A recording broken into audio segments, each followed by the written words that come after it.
Indian secular front West Bengal state কমিটির পক্ষ থেকে বিশেষ বার্তা।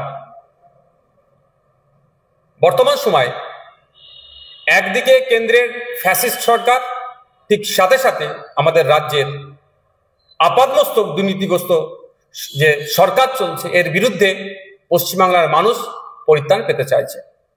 রাজ্যের বিভিন্ন প্রান্ত থেকে প্রতিনিয়ত ইন্ডিয়ান সেকুলার ফ্রন্টের রাজ্য অফিস থেকে শুরু করে বিভিন্ন নেতৃত্বের সাথে যোগাযোগ করছে যে দলের অংশগ্রহণ করার জন্য, দলের সাথে যুক্ত হওয়ার জন্য, এবং সে কথা মাথায় রেখে এবং আমাদের দলের পুনর্গঠনের কথা চিন্তা ভাবনা করে আমরা আর আপকামিং অ্যাসেম্বলি ইলেকশনের কথা মাথায় রেখে, অর্থাৎ 2026-এর বিধানসভা নির্বাচনের কথা মাথায় রেখে যে কিভাবে তৃণমূল কংগ্রেস এবং বিজেপিকে পরাস্ত করা যায়। কারণ ইন্ডিয়ান সেকুলার ফ্রন্ট মনে করে রাজনৈতিক প্রথম প্রতিপক্ষ হচ্ছে বিজেপি, তার সাথে সাথে তৃণমূল কংগ্রেসও আমাদের সাথে রাজনৈতিক প্রতিপক্ষ। সুতরাং এই দুই অপশক্তিকে গণতান্ত্রিক প্রক্রিয়াতে বিসর্জন দিতে হবে। তাই বিসর্জন দিতে গেলে রাজনৈতিক ক্ষমতা অর্জন করতে হবে। তো রাজনৈতিক ক্ষমতা অর্জন করার মূল উৎস হচ্ছে বুথ। সেই বুথকে শক্তিশালী করার জন্য, বুথ কমিটি তৈরি করার জন্য, সেই বুথের মানুষকে ঐক্যবদ্ধ করার জন্য আমরা পার্টির পুনর্গঠন প্রক্রিয়া শুরু করতে চলেছি। সেই লক্ষ্যে ইন্ডিয়ান সেকুলার ফ্রন্টের স্টেট কমিটি বিভিন্ন একাধিক আলোচনার পরিপ্রেক্ষিতে আজকে আমরা রাজ্যের বিভিন্ন জেলার বিভিন্ন বিধানসভার অবজারভারদের নাম ঘোষণা করছি। এই অবজারভারদের মাধ্যমে আমরা বুথ স্তর থেকে শুরু করে বিধানসভা স্তর পর্যন্ত পার্টির পুনর্গঠনের কাজ আমরা করব। যে পুনর্গঠনের মাধ্যমেই 2026-এ বিধানসভা নির্বাচনে আমরা গণতন্ত্রকে রক্ষার লড়াই, বিজেপি এবং তৃণমূলকে হারানোর লক্ষ্যে আমরা ঝাঁপিয়ে পড়ব। আমরা এখন রাজ্যের বিভিন্ন জেলার যে অবজারভার যারা আছেন তাদের নাম ঘোষণা করব। ইন্ডিয়ান সেকুলার ফ্রন্টের পক্ষ থেকে যে সমস্ত দায়িত্বশীল মানুষদের হাতে অবজারভারের দায়িত্ব বা পর্যবেক্ষকের দায়িত্ব আমরা অর্পণ করেছি, প্রাথমিক পর্যায়ে অর্থাৎ যারা দায়িত্ব নিয়ে এই কাজটি সম্পূর্ণ করবেন, প্রথম পর্যায়ের ঘোষণা আজকে আমরা করছি। খুবই তাড়াতাড়ি আমরা দ্বিতীয় পর্যায়ের বিধানসভার নাম, বিধানসভার নাম্বার এবং সাথে সাথে কারা পর্যবেক্ষকের দায়িত্ব পালন করছেন সেটা আমরা ঘোষণা করব। আমরা প্রথম পর্যায়ের আজকে ঘোষণা করছি। কুচবিহার জেলার দক্ষিণ বিধানসভার পর্যবেক্ষক হিসাবে আমরা মোহাম্মদ শাহিনুর হক ও বাপি আলমকে দায়িত্ব দিয়েছি। আলিপুরদুয়ার জেলার কালচিনি বিধানসভাতে আমরা রাকেশ তামাং, ফারিজুল ইসলাম দায়িত্ব দিয়েছি। জলপাইগুড়ি জেলাতে নাগরাকাটা বিধানসভার রাষ্ট্রিক বড়াইককে আমরা দায়িত্ব তুলে দিচ্ছি। উত্তর দিনাজপুর জেলার করণদিঘি বিধানসভার অধ্যাপক বাপি সরেন ও আবু বক্কর সিদ্দিককে এই দায়িত্ব আমরা অর্পণ করছি। ইটাহার বিধানসভায় আনোয়ার হোসেন সাহেব এই দায়িত্ব পাচ্ছেন। মালদা জেলাতে চাঁচল বিধানসভায় মোহাম্মদ কামরুল হোসেন মুকুল, যার ডাক নাম, তার হাতে আমরা দায়িত্ব তুলে দিচ্ছি। মোথাবাড়ি বিধানসভার মোহাম্মদ আলী কালিমুল্লাহ সাহেব, সুজাপুর বিধানসভায় মোহাম্মদ কালিমুল্লাহ হক সাহেব। মুর্শিদাবাদ জেলায় যে সমস্ত বিধানসভার আমরা অবজারভার দিচ্ছি, ফারাক্কা বিধানসভায় আজমিরুল শেখ, সাগরদী বিধানসভায় সাইফুদ্দিন মন্ডল ও আব্দুর রাকিব, ভগবানগোলা বিধানসভায় হাবিব শেখ, রানীনগর বিধানসভায় আইনজীবী অলিউল ইসলাম সাহেব, মুর্শিদাবাদ বিধানসভায় রিন্টু শেখ, আজাদ শেখ, রেজিনগর বিধানসভায় গোলাম মোস্তফা, হরিয়ারপাড়া বিধানসভায় সনৎ কুমার শর্মা, রাশেদুল মন্ডল, দমকল বিধানসভায় সিদ্দিক শেখ, জলঙ্গি বিধানসভায় কারিউল ইসলাম, গোলাম রহমান বিশ্বাস, এরপরে আমরা নদিয়া জেলায় আসছি। নদিয়া জেলার যে সমস্ত বিধানসভায় আমরা প্রথম পর্যায়ের অবজারভার নিয়োগ করছি তাদের নামগুলি হলো: করিমপুর বিধানসভায় অমিত চক্রবর্তী, যাকে পাপ্পু নামে পরিচিত যিনি; পলাশীপাড়া বিধানসভায় মহিবুল মণ্ডল; চাপড়া বিধানসভায় ফরজ আলী মোল্লা, রমজান আলী মণ্ডল; হরিণঘাটা বিধানসভায় শফিকুল মণ্ডল।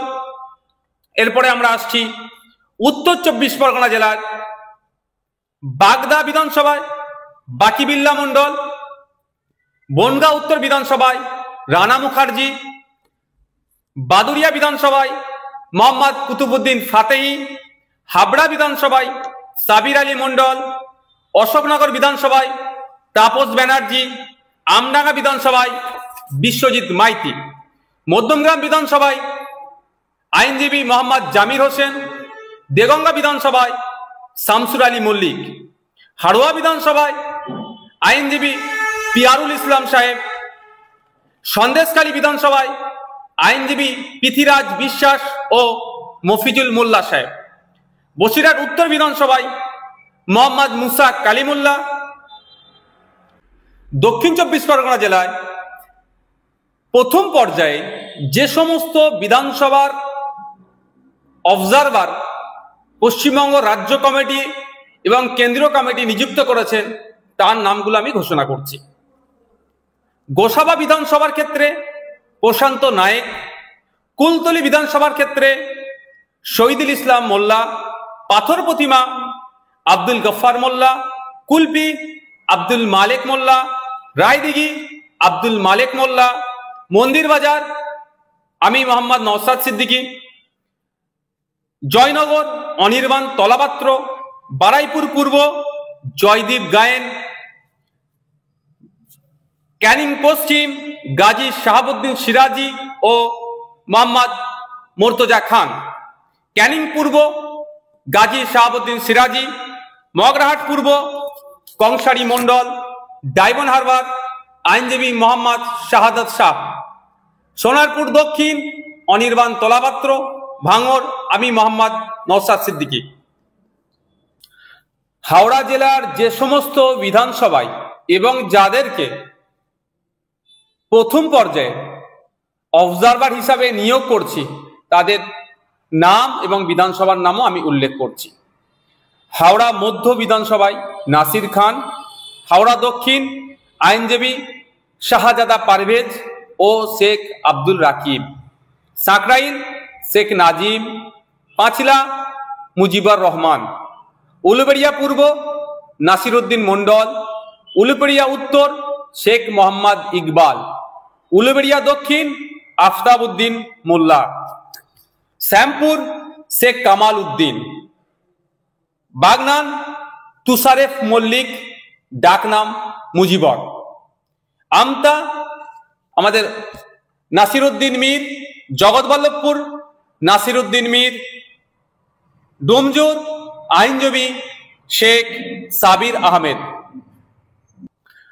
হুগলি জেলার ক্ষেত্রে যে সমস্ত অবজারভার আমরা এবং যে সমস্ত বিধানসভায় আমরা নিয়োগ দিচ্ছি তার সেগুলি হলো: চণ্ডীতলা শাহরিয়ার মল্লিক; ধনেখালি জিয়াউর রহমান মণ্ডল মিঠু; তারকেশ্বর বাবু মিদ্দা; পুরসুরা সিরাজুল ইসলাম মিদ্দা; খানাকুল সাদ্দাম হোসেন।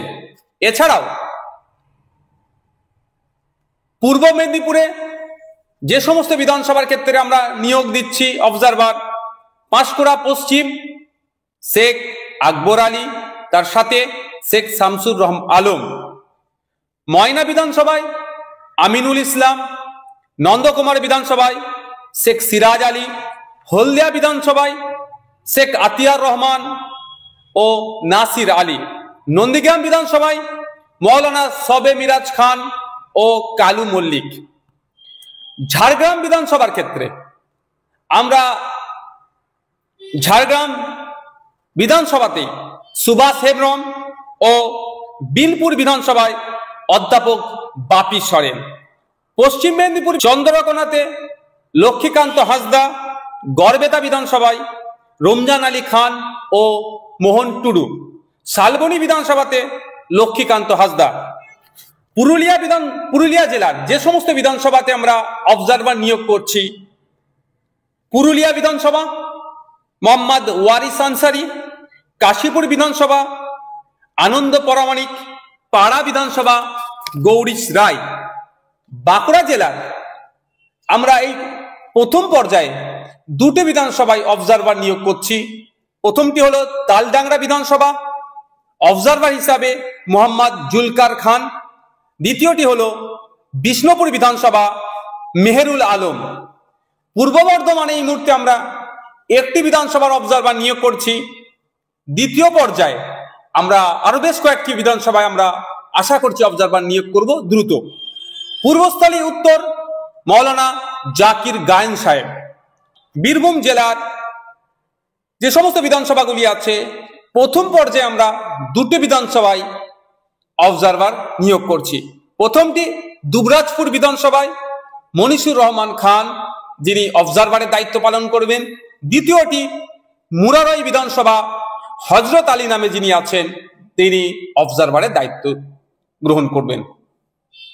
আমরা এই সমস্ত দায়িত্বশীল ব্যক্তিদের হাতে প্রথম পর্যায়ের যে বিধানসভা এবং বিধানসভার যারা দায়িত্ব নেবেন তাদের নাম ঘোষণা করেছি। অনেকে অনেক জায়গা থেকে আমাদের সাথে যোগাযোগ করছেন। যারা কর্মী আছে তাদের সমস্যাটা হবে না, যারা নতুন যোগাযোগ করছেন তাদের ক্ষেত্রে বলবো, তাদের উদ্দেশ্যে বলবো যে ইন্ডিয়ান সেকুলার ফ্রন্টের সোশ্যাল মিডিয়াতে যে সমস্ত অফিসিয়াল পেজগুলি আছে আপনারা নিয়মিত সেখানে ফলো করবেন। ওই পেজগুলিতে আমাদের পার্টির যে পক্ষ থেকে যে অবজারভার আমরা নিয়োগ করেছি তাদের ডিটেলস, তাদের কন্ট্যাক্ট নাম্বার, যোগাযোগ নাম্বার আমরা ওখানে আপলোড করে দেব। আপনারা যারা নতুন রাজ্য অফিসে যোগাযোগ না করে অবজারভারদের সাথেও আপনারা যোগাযোগ করতে পারেন। আপনারা যারা পার্টির সাথে যুক্ত হতে পারেন, ওই অবজারভারের নাম্বার বা তার পরিচিতি আমরা আমাদের পার্টির ভেরিফাইড পেজগুলিতে আপলোড করব। Indian secular front West Bengal state committee 26শে জুলাই রাজ্যের বিভিন্ন বিধানসভার অবজারভার ঘোষণা করলেন প্রথম পর্যায়ে। দ্বিতীয় পর্যায়ে আমরা খুবই শীঘ্রই বাকি কোন কোন সিটে অবজারভার আমাদের দেওয়া হচ্ছে সেটাও আমরা ঘোষণা করব। তবে আমরা 2026-এর বিধানসভা নির্বাচনকে পাখির চোখ করে আজকে আমরা 26 তারিখে এটার প্রথম ঘোষণা দিলাম। আমাদের লক্ষ্য উদ্দেশ্য 2021 সালে পার্টির পিরজাদা আব্বাস সিদ্দিকীর হাত ধরে সূচনা হলে সেই সময় মানুষের কাছে সেই ব্যাপকভাবে আমরা পৌঁছাতে পারিনি। যত দিন যাচ্ছে আমাদের পার্টির বিভিন্ন স্তরের কর্মীদের, দায়িত্বশীলদের পারফরমেন্সের বেসিসে সাধারণ মানুষ আমাদেরকে আপন করে নিচ্ছে। তাই আমরা সাধারণ মানুষের ভালোবাসা, দোয়া, আশীর্বাদ দিয়ে 2026-এর বিধানসভা নির্বাচনে গণতন্ত্রকে রক্ষার লড়াইয়ে, গণতান্ত্রিক প্রক্রিয়াতে ঝাঁপিয়ে পড়ব। সাধারণ মানুষের দোয়া, আশীর্বাদ তথা ভোট নিয়ে আমরা ডবল ডিজিটে যাতে পৌঁছাতে পারি তার সর্বোচ্চ চেষ্টা করব।